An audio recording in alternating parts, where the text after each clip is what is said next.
Arjuna said, "Graciously, Lord, you have spoken about the ultimate secret revealed when one knows the self, and your words have cleared up my confusion. You have told me in detail the origin and dissolution of all things, and have described your own vast, imperishable being.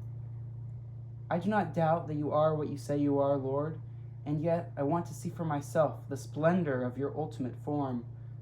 If you think I am strong enough, worthy enough to endure it, grant me now, Lord, a vision of your vast, imperishable self."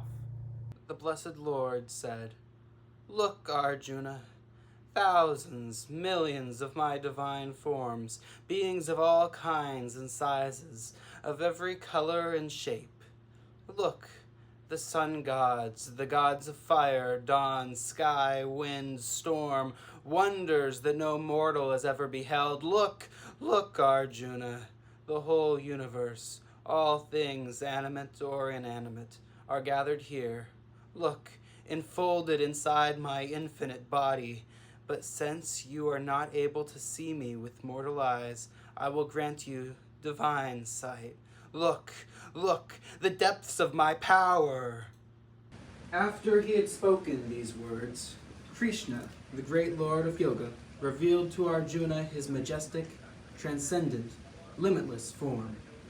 With innumerable mouths and eyes, faces too marvelous to stare at, dazzling ornaments, innumerable weapons uplifted, flaming, crowned with fire, wrapped in pure light with celestial fragrance, he stood forth as the infinite God, composed of all wonders.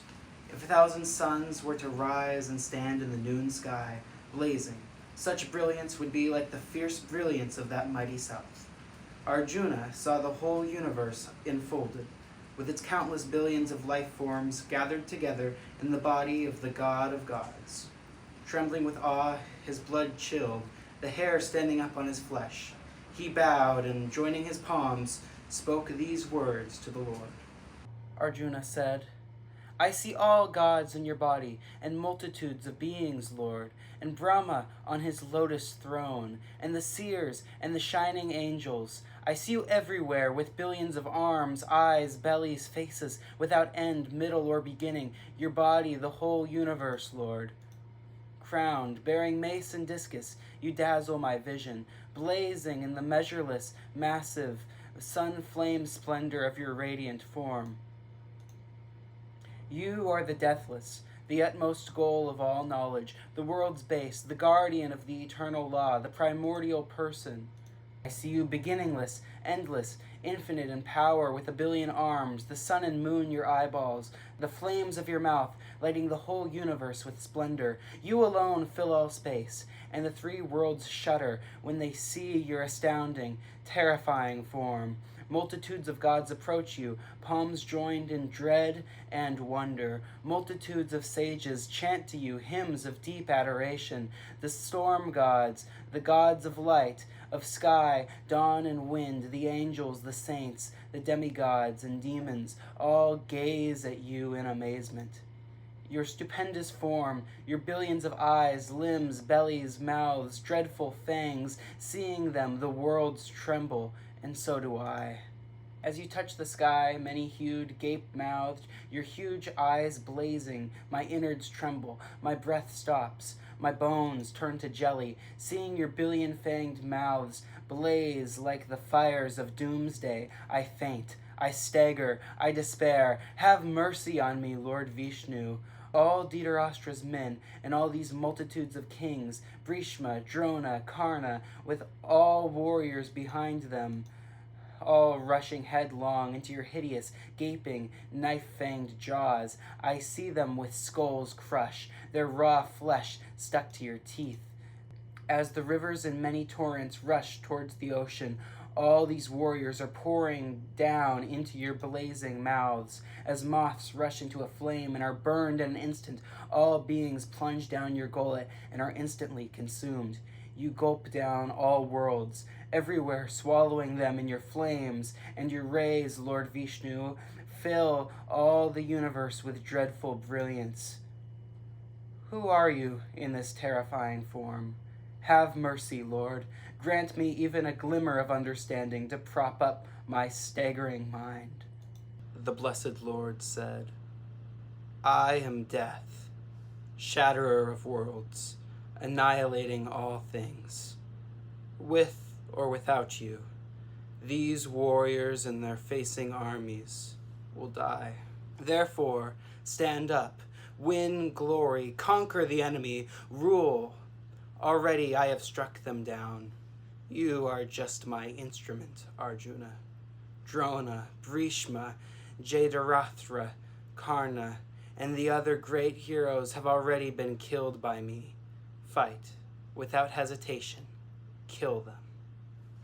Having heard Krishna's speech, Arjuna, his palms joined, shivering with terror, bowed to the Lord deeply, and stammered these words. Now I know why the universe delights and rejoices in you.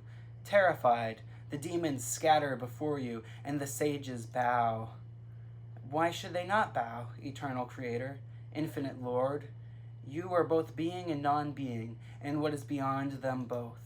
The primal God, the primordial person, the ultimate place of the universe, the knower and the known, the presence that fits all things.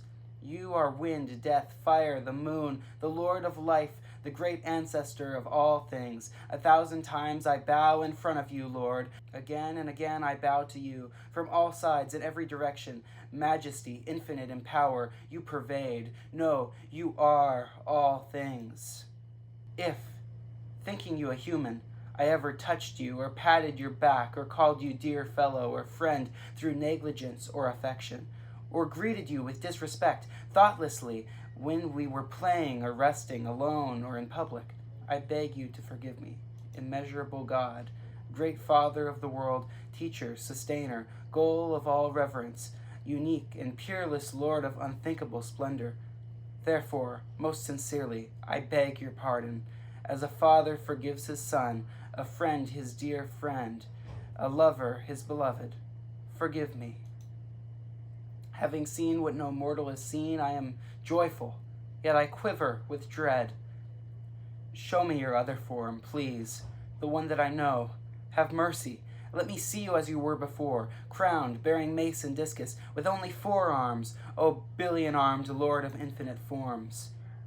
The blessed Lord said, graciously for your sake, Arjuna, I showed you my highest form, dazzling, infinite, primal, which no one has seen but you.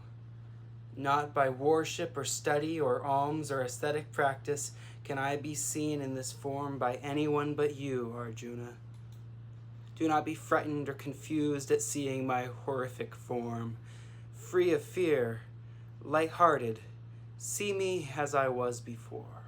Having spoken thus to Arjuna, the Lord stood before him again in the mild and pleasant form of Krishna, the kind, the beautiful. Arjuna said, seeing your human form, Krishna, I feel at ease.